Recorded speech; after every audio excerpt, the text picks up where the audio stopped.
이제 이거 협찬 1도 없이 찍는 영상입니다. 사실 등드름, 가슴드름이야말로 실제로 관리를 잘만 하시면 크게 좋아질 수 있는 부분이거든요. 그 올리브영에서 보면은 사실 스크럽제가 판매 1, 2위에 있어요. 그쵸? 근데 스크럽제가 사실 정말 아무짝에 쓸모가 없습니다. 실제로 제가 이제 이 제품을 매일 쓰고 있는데요.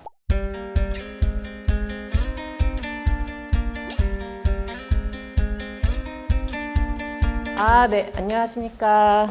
저는 피부과 전문의 강민정이라고 합니다. 오늘 세타필 서포터즈 강의에 초대받게 돼서 매우 영광인데요.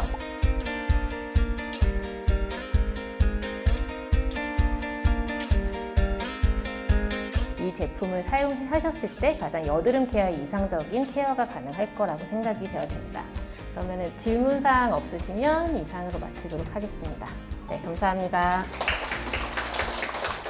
세타필 SA 라인 관련해서 강의를 하고 왔습니다. 네, 거기가 회사 이름이 더마 갈더마. 원래 어떤 거 하는 회사예요? 갈더마 이제 이것저것 다 하는데 제일 유명한 게 레스틸렌, 필러, 그리고 스컬트라. 그 스컬트라에 대한 얘기가 악마는 프라다를 입는다 2에서 나온다는데요? 저 못 봤습니다. 완전히 보셨어요? 저 못 봤는데 상무님이 얘기하더라고요. 거기서도 언급됐다. 자기네 마케팅이 아니다. 그 정도로 인지도 있는 회사에서 왜 회사죠. 원장님을 부르신 거죠? 그러게요.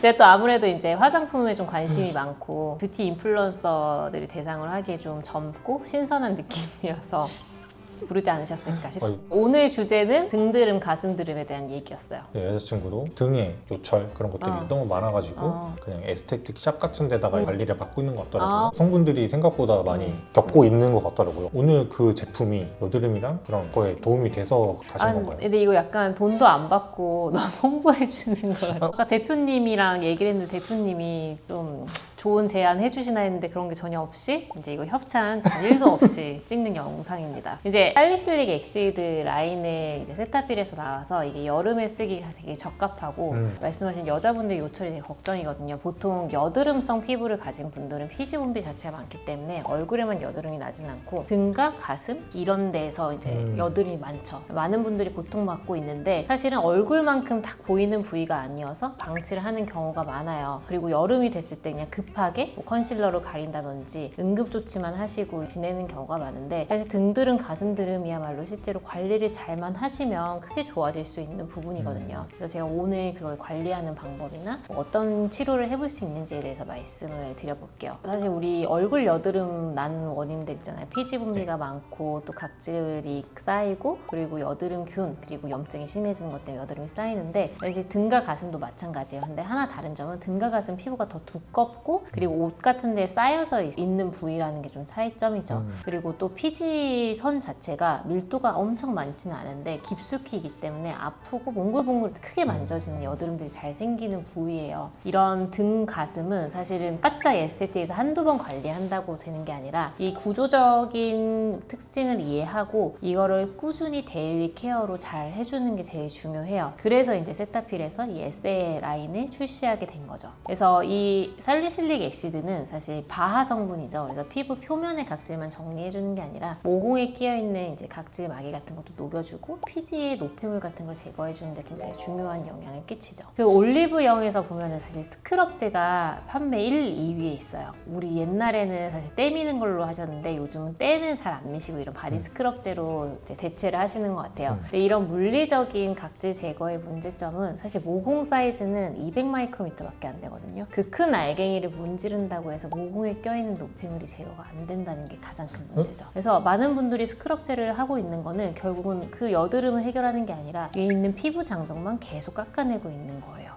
그러면 스크럽제는 아무짝에 쓸모가 없는 거 아니에요? 그쵸. 근데 스크럽제가 사실 정말 아무짝에 쓸모가 없습니다. 단기적으로 보면 오히려 피부에 독이 되는 행동인 거죠. 그래서 이렇게 무리하게 물리적인 각질 제거보다는 살리실산 같은 걸 이용해서 부드럽게 피부 장벽 손상 없이 각질 케어를 해주는 게 중요한 거죠. 근데 이렇게 좋은 성분이어도 근데 매일 쓰기에는 오히려 피부 장벽이 망가지거나 그러지는 않을까요? 실제로 제가 이제 이 제품을 매일 쓰고 있는데요. 남편도 굉장히 피부가 조금 피부염이 잘 생기고 민감한 피부인데 특별히 문제 없이 잘 쓰고 있고, 저 역시도 좀 피부가 쉽게 가려움증도 생기고 민감해지는데 그런 자극 없이 잘 쓰고 있어요. 아마 이제 살리실산의 농도가 아주 높지 않게 정해져 있기 때문에 데일리에 쓰셔도 무리 없이 사용을 하실 수 있죠. 그러면 이 관리만 하면은 언젠가는 저절로 다 해결할 수 있는 문제인가요? 아니겠죠.